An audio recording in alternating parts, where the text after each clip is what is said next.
Good morning guys. Nandito tayo sa kwarto ni Kuya. Katatapos lang namin mag-sort ng mga pinagliitan na nila para maipamigay na namin. So nagtupi sila ng mga damit nila ngayon.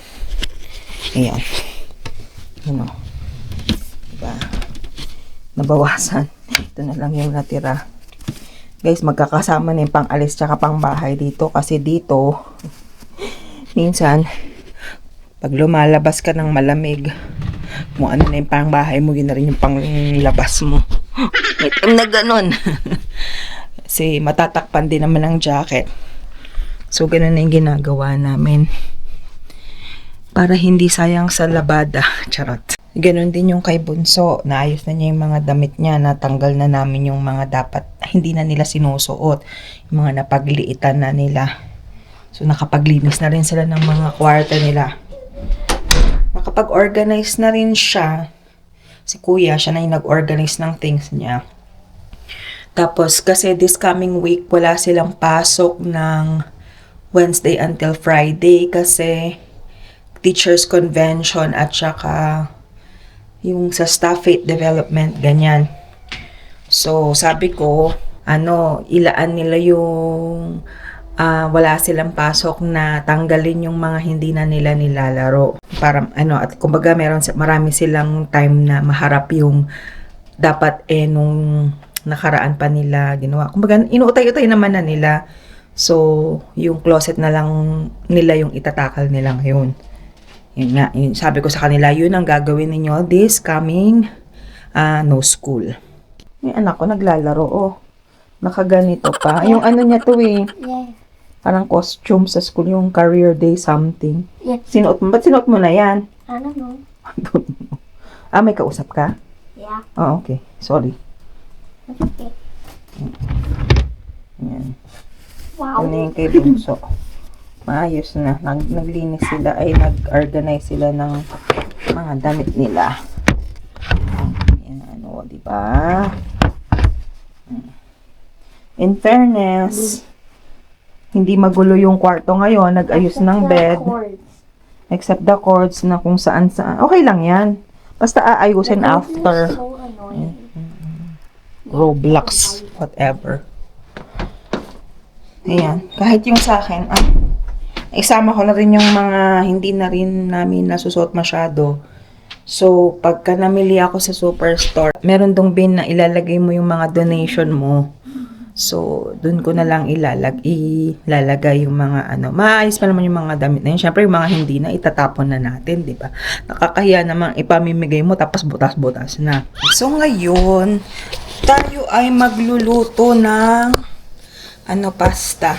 Iluluto ko tong leftover salmon namin. Gagawin ko na lang siyang pasta. Kasi wala akong maisip. Sayang naman, di ba? Tawag dyan. Yun na yung pinakamadaling gawin Kaya yun na lang ang gagawin natin para sa aming lunch pa dinner. Ganyan. So, ito na lang yung pasta na gagamitin ko. Tapos, ito yung ayaw magpabukas na. Yan. Yung salmon at saka yung spinach na natira nung nakaraan. Yan na lang yung isasama ko. Nagawa tayo ng creamy salmon pasta. Ko muna to. Luto ko muna tapos. Tsaka to kasi luto naman na saglit na lang ihahalo-halo.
Okay na to.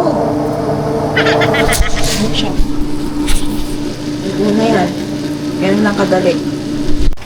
Dali lang siyang lutuin kasi di ba luto na yung salmon tsaka yung spinach. Yung pasta naluto na rin natin. So, pinaghalo-halo ko lang. May lasa na kasi yung salmon eh. So, bahala na mamaya kung gusto nilang lagyan ng cheese or gusto nilang lagyan ng iba. Kasi minsan tong mga to, nilalagyan nila ng crispy garlic o kaya basta minsan mga weird yung nilalagay ng mga batang to eh. Sabi ko sa kanila, bahala kayo kahit anong ilagay nyo, basta kakainin ninyo. Yung ganun ba? Parang kala mo minsan mga naglilihi kung ano-anong nilalagay. Yan. Ako minsan gusto ko yung may maanghang pero parang hindi bagay dito. Dapat creamy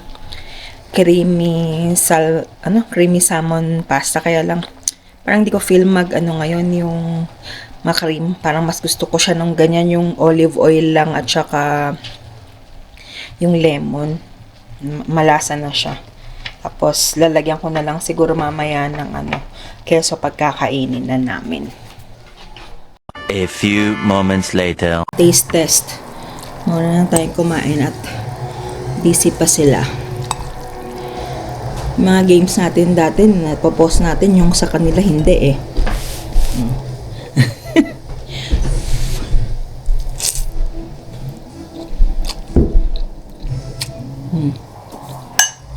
Yan.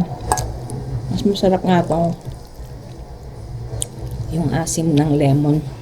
Tsaka yung baked salmon na may cheese na yon. So, maano na yung cheese ng salmon. Hindi sayang ang leftover. Pag nagsasawa kayo sa salmon, gawin yung pasta. Kasi ito naman ang go-to naman sa leftover. It's either torta. Ito torta mo, yung mga leftover. Kung hindi naman, yung isasama mo sa pasta, yan ang go-to ko lagi. Madali ang luto.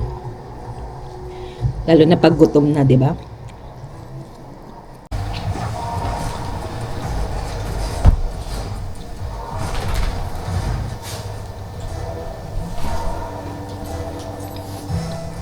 Itong isang to nagyayakag. Maglaro daw kami ng, what do you call it? Touchy. Flying stone. Touchy and flying stone and gongi. Dami naman. Yeah. Hindi ko alam kung paano to eh. Sige nga. Me? Sige lang, gusto ko makita kung talagang nagpa-flip siya. Oh, galing ah. Mukha lang siyang madali eh. Oh. Hoy! I did it? Yeah. Yes, it's pretty easy. Eh kasi yung nakaraan bakit parang mahirap. Flying stone. No. Do it. Yeah. Ay, mali. Layo. Again. Oh, hindi nga lang Away. Oh. Ayaw matomba. One more. Oh, diyan ka lang, Milo. Asyo nga. Watch out, a professional. Sige nga. Oh. Wait.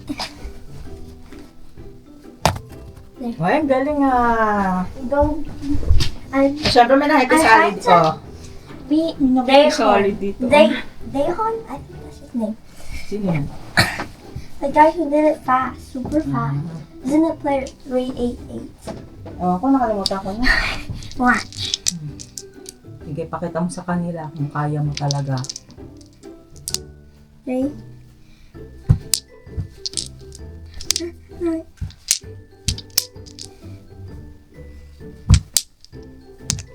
Okay.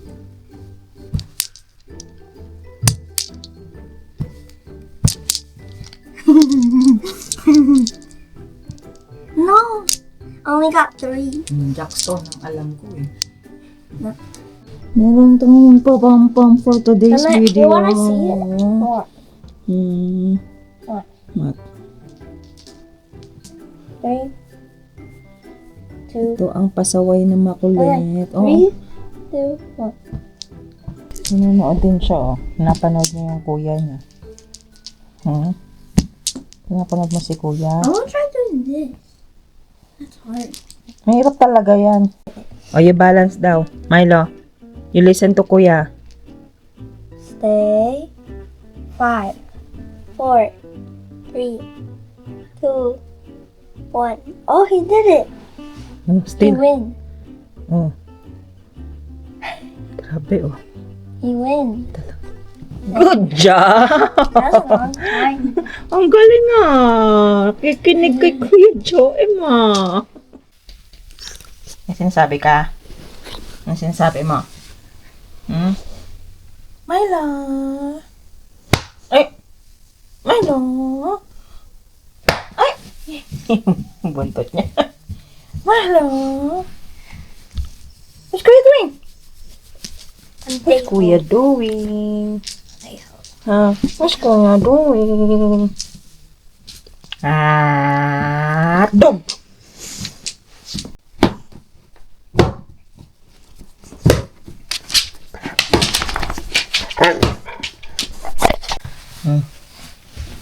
Milo, close your mouth. Milo. Milo. Dito daw kami. Mag-exercise kami ni Joem.